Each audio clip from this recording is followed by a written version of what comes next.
A production of the South Carolina Educational Television Network. 4.3 nautical miles, downrange distance 3 nautical miles.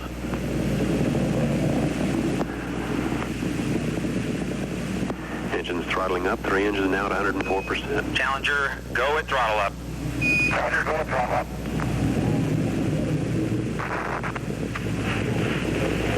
1 minute 15 seconds, velocity 2,900 feet per second, altitude 9 nautical miles, downrange distance 7 nautical. This morning, over the Atlantic, over Cape Canaveral, Space Shuttle Challenger's tragedy, which has affected all of America and South Carolina.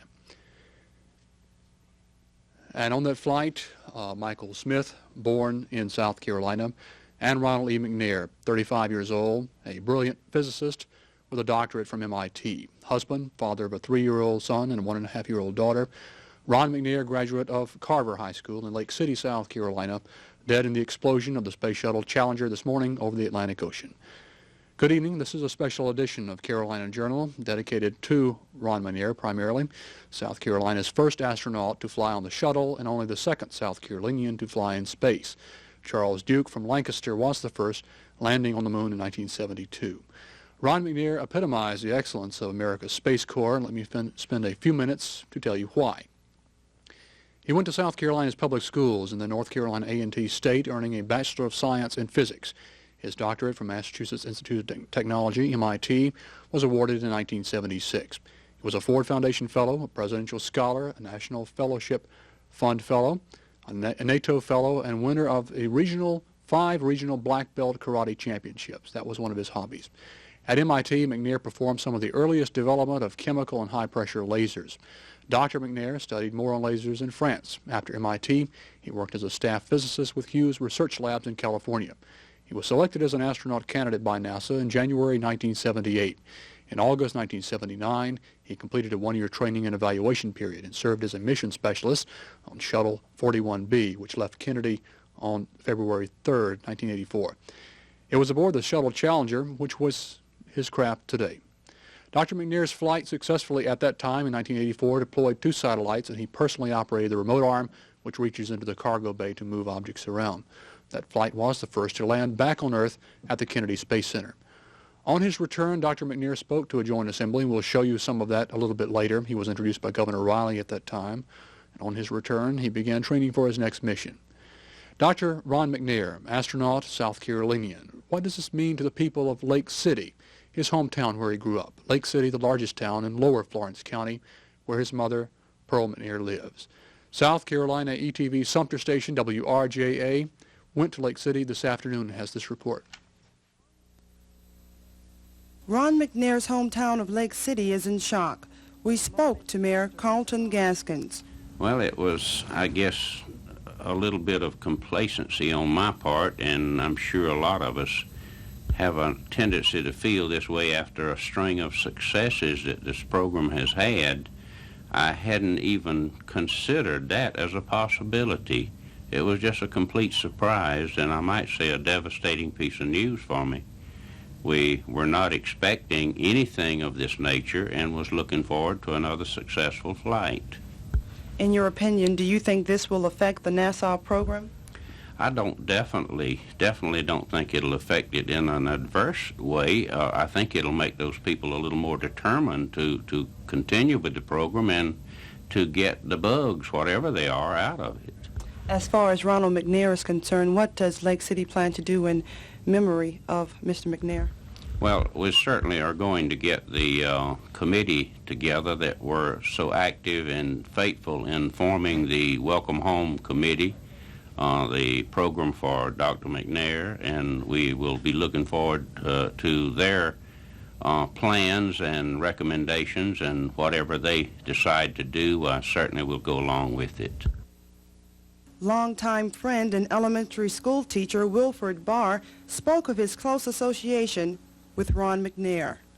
We were classmates throughout school, from elementary up through high school. And we always, whenever we came back home, we always get together and just chat and talk about some of the things he was doing with the program, the space program. He always brought us up to date with the new techniques that were, well, as much as he could tell us about the new space programs. And we're just close friends. I was told that you were with him the last time he was in Lake City when they had the parade for him. How was his attitude about being an astronaut then? Okay, and during this last, during the time we had the parade for Mr. McNair, I picked him up in Columbia, and we rode through Orangeburg, and they had a program there at Claflin University for him. And during this time, he was still elated from his space trip, and he said that on a space ride that it's an experience that there are no words to explain the feeling that you get out in outer space. So it's just a feeling that you can't explain. Those were the words that he used once you start talking about it. And he always had something. He always had good words to say about the space program. It was something that he really enjoyed doing. Pittman C. Lemon was principal at Carver High, the school McNair attended.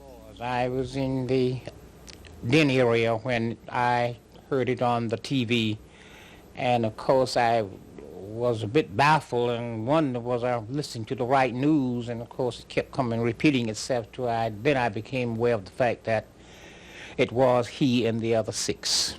How well did you know Ronald? Very well, very enthusiastic type of person, very studious and very brilliant and very, very down to earth. Did you think he would achieve this type of success? It was possible with the type of brains he had and the type of individual he was. He wanted to be the best of everything. He graduated in the class of about 175, as I remember it, as valedictorian of the class of 67. He was very ambitious, and he felt that the world could be, if it could be conquered, he wanted to be a part of that. From Lake City, for Carolina Journal, I'm Vivian Lucas. Thanks to Vivian Lucas, the reporter on that, and Bruce Mayer, who shot that, and Jim Bernard from Sumter, who assisted in preparation of that report from Lake City. Thanks to WRJA.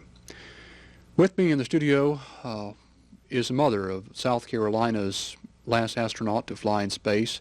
Ethel Bolden is the retired librarian, W.A. Perry Junior High School, and she's the mother of Charles Bolden, who flew earlier this month on the shuttle mission that was delayed several times and flew successfully.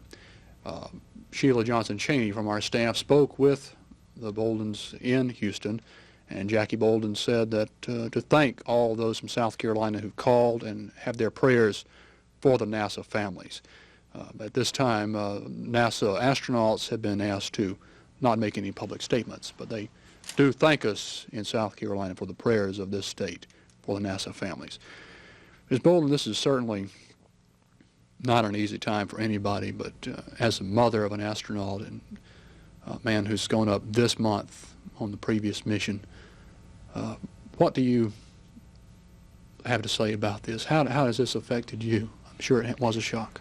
This has been a long day, a terrible day for me, but I rest assured of the fact that the men who are involved in this program are fully committed to it, and they know that there is an element of risk. They are fully aware of this. That doesn't take away the pain and the hurt of the families that they leave behind. But they go into it knowing those risks, but with an enthusiasm that Ron McNair, in a piece we'll see in a few minutes, shows, and certainly your son has shown. When you saw his flight go up, what were you thinking?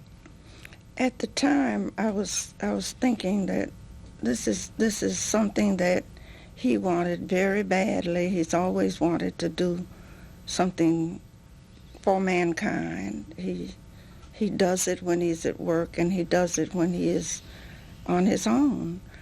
And I just know that if this is what he wants to do, it's his choice, and I must go along with it. With this little, I'm concerned, but I'm not really worried. I know that there is a power greater than we are, and that whatever is that's it. As far as your son and his future with the space program, does this affect how you feel about his being part of it? I'm not able to say what Charles is thinking now, but knowing him as I think I do, I believe he will continue to do what he's doing because he feels that he's a part of, the age of exploration of space. And he's giving what he has to give to his country, and who knows, to the health of mankind, maybe. As a final question, what would you say to the friends of Ron McNair throughout South Carolina and his family? To the friends of Ron McNair and his family, I would say, I'm sure you have a deep and abiding faith. Ron did not suffer. I'm sure he did not. This was so quick. And Ron probably considered many times the risks that he was taking. And rest assured that there will be people in these United States who will pick up the torch from him and will go on. God reveals his universe to us through men. He has no other way to do this. And so there are those who must dare. Ms. Alpha Bolden, thank you for being with us. I know it's a difficult time for you. And Ron McNair made several trips to South Carolina after his first flight into space, but that was part of the story of space. For some background on Ron McNair, let's take a look at this and on the space program.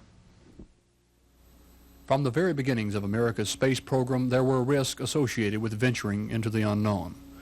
When the first American satellite went aloft on a Jupiter C, it had followed a series of aborts and pad explosions. When the Mercury 7 astronauts were chosen, Americans began the proud and courageous path to space. During the Mercury and Gemini programs, there were no accidents, although Virgil Gus Grissom nearly drowned before being plucked out of the Atlantic from his Mercury flight. In 1967, Grissom died along with 2 other crew members on the pad at the Kennedy Space Center. A fire swept through the capsule as the 3 were completing pre-flight checks. The 3 astronauts were buried at Arlington National Cemetery not far from the graves of John and Robert Kennedy. The Apollo program was delayed 18 months as NASA worked to correct faults in the craft. NASA continued the process of taking men to the moon, and Apollo did that. The moon flight succeeded without any casualties. The Space Lab program and the joint U.S.-USSR missions were successful. The American Space Shuttle program replaced those earlier efforts of Mercury, Gemini, and Apollo with an ambitious plan to build 4 shuttles which would fly from Earth to space and return until the end of the century. During training for shuttle missions, there is constant attention to safety. Here, South Carolina ETV's Domino Boulware and Sheila Cheney watched a training exercise in putting out a ground fire.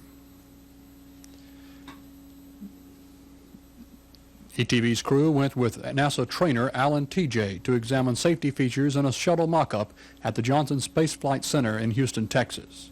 While South Carolina ETV's crew completed work at the shuttle mock-up in preparation for a program on Columbia astronaut Charles Bolden, Ron McNair and his wife, Cheryl, took a friend through the shuttle model. Bolden flew on the last shuttle mission earlier this month. During this time, McNair was in training for today's mission.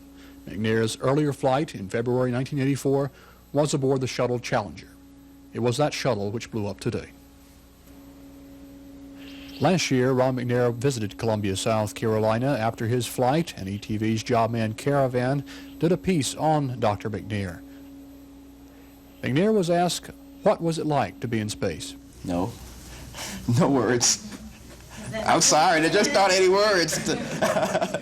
There just aren't any words. It's completely somehow otherworldly in that things do not happen the same way they happen in this world. If you drop something, you have to pick it up here. If you drop something, you simply reacquire it there. If you want to go someplace here, you look and you walk. If you want to go someplace there, you simply push with your little finger and you float, essentially fly. So things are so very different. Even looking out at the Earth, I kind of believe that the blacks are blacker, the blues are bluer, the whites are whiter. Everything is very brilliant.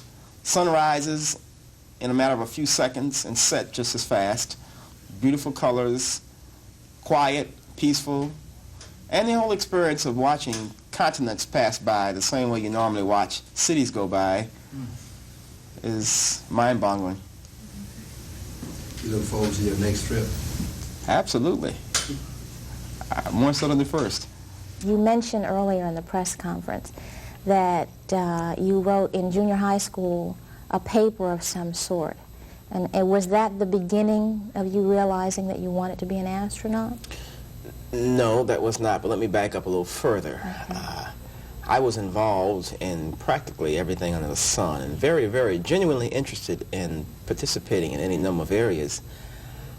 The first exposure I got to space was the first exposure anybody got in this country, and that was the first launch of the Russian Sputnik and the first launch of the U.S. manned space program, the Mercury mission. I was glued in front of a TV for every space mission that's ever happened, just out of general interest. But I wasn't the only one. There were others. So space was somewhat of flying in space was a fantasy that everybody had. Everybody wanted to see themselves, well, most kids wanted to see themselves floating around the moon and doing the type of things you saw on TV, and so did I. But it was only a fantasy. Now, in junior high school, or as a junior in high school, I had, by that time, identified that I wanted to pursue a career in something that combined mathematics and science. I loved them very much, and I didn't want to go one way or the other, and I don't know how, but I identified physics. Didn't know what it was, but I identified physics as possibly doing that. So I had to write a paper on what would I be doing 10 years from now, and I wrote that I would have my PhD in physics in 10 years and will have made significant contributions to science. You were elaborating on, basically what I'm trying to get at is that you do something that most people feel is so far removed from their capabilities. Is that true? Is that a correct assessment, or is what you do just like any other job, but it's more specialized? What I do is not far removed from the capabilities of many, but by the same token, what I do is not just like any other job. Okay, what I do is only the privilege of a very few. If you look at the overall, there just aren't that many slots for people. And it does require a unique type of background. I wouldn't say unique type of background, a scientific background, and to have done well. I don't mean all A's and to have been a person in the books all your life, but it does require versatility. These people, athletes, persons who can handle themselves in a public situation, such as this, are individuals who can deal with other people because you're living in comparatively tight quarters with people over an extended period of time. So it does require a number of attributes beyond the academic, but the academic is certainly a central part of it. After his shuttle mission, Dr. McNair addressed a joint assembly of the House and Senate at the State House in Columbia. Governor Dick Riley introduced him. I would like to think there are students today in our public schools who could follow in Ron McNair's giant footprints if they themselves receive the encouragement and the tools to pursue educational excellence, and if they will only follow his example of constant struggle for self-improvement and, yes, of ultimate success. Governor Riley awarded McNair the Order of the Palmetto, the state's highest award. McNair then addressed the assembly, describing the launch of the shuttle. We got down to about 6 minutes. The auxiliary power units were fired up, and you can hear this little buzz and vibration inside the spacecraft, and I said, that's something different. That doesn't happen in the simulator. Well, the countdown continued, and we got down around 4 minutes, and the hydraulic system started to gimbal the main engines just to test them. and the whole thing started to reel and rock. I said, this isn't a simulator. But still not being thoroughly convinced, we got down to about 4 seconds prior to liftoff, when the main engines began to throttle up to 100%. All of a sudden, the vibrations set in like I've never seen before. The countdown continued, 3, 2, 1, at T-minus 0, I got a boot like I've never felt, and the vibrations simply shook every nut and bolt in the whole place. And that 4 million pound vehicle literally lurched, leaped off of the launch pad, and we were on our way. It was a great ride, very gratifying, no tensions or anxiety associated with the experience, and I can do that all day, every day for a month. It was great, going up and coming down. Dr. McNair, following the Joint Assembly later in the summer, received an honorary doctorate from the University of South Carolina. 128 times at 17,500 miles per hour. Aboard the Rolls-Royce of spaceflight is one experience, but to come home amidst warmth and appreciation is an experience of equal magnitude. I shall eternally be grateful for this recognition. I'm sure Charles Bolden and Charles Duke would agree with me and tell you that the road between South Carolina and spaceflight is not a very simple one, nor is it one filled with guarantees. In fact, the only guarantees to be found are those that reside in the unchallenged depths of one's own determination. The true courage of spaceflight is not strapping into one's seat prior to liftoff. It is not sitting aboard 6 million pounds of fire and thunder as one rockets itself away from the planet. But the true courage comes in enduring, and as Colonel Bolden said, persevering the preparation and believing in oneself. Our thanks to the University of South Carolina for that final clip, and again to Jobman Caravan, Adrian Hayes, for that clip earlier in the piece. With me is Dr. LeConte Cathy, Professor of Physics and Astronomy at the University of South Carolina, a man who's been on this program a number of times when we've talked about space and space travel. It's a difficult thing.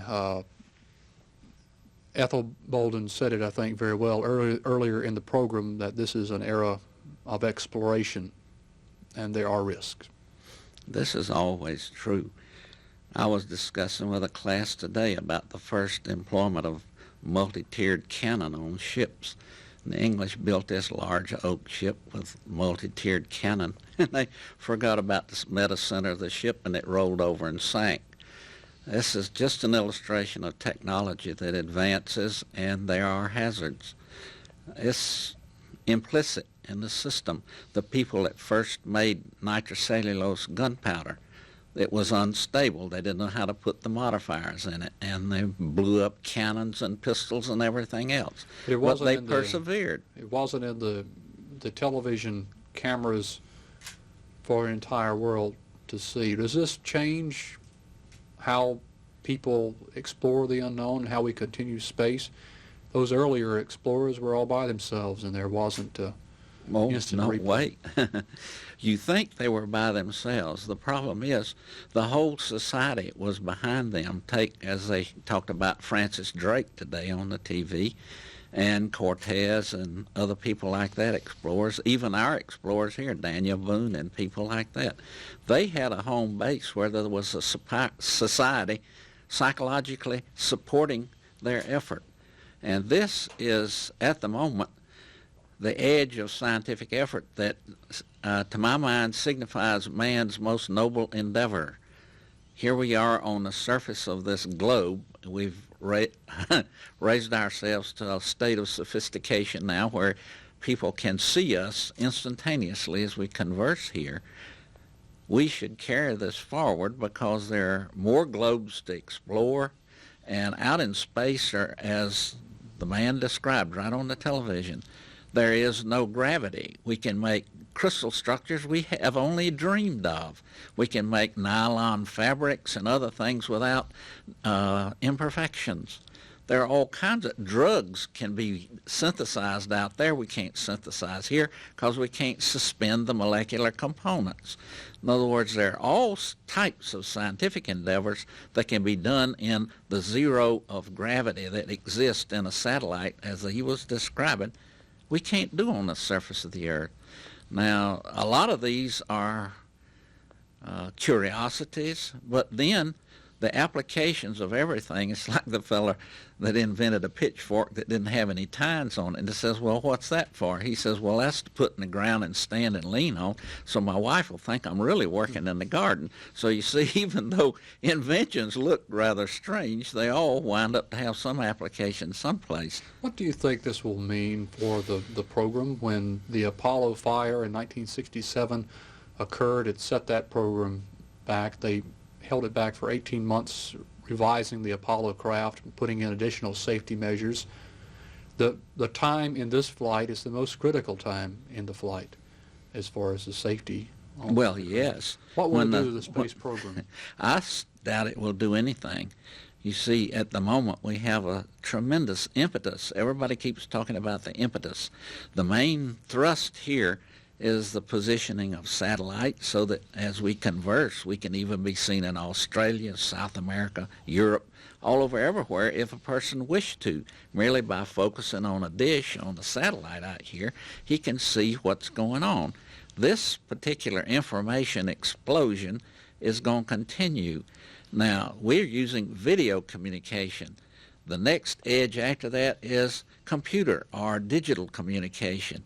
And all that everybody's seeing now in an analog form will very shortly be digitized, and the noise will go away, and subliminally in there can be all types of additional things.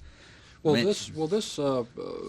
we have about a minute left. Right. The event today, the tragedy, does this help to, it's got to shake the complacency out of ordinary Americans, because anybody connected with the space program says, yes, there is risk every time we do this. Every time we do this, it's not something that's the risk is taken out of. But it was to the point where the networks weren't even covering liftoffs anymore. The risk is there. The risk is there. It cannot be obviated.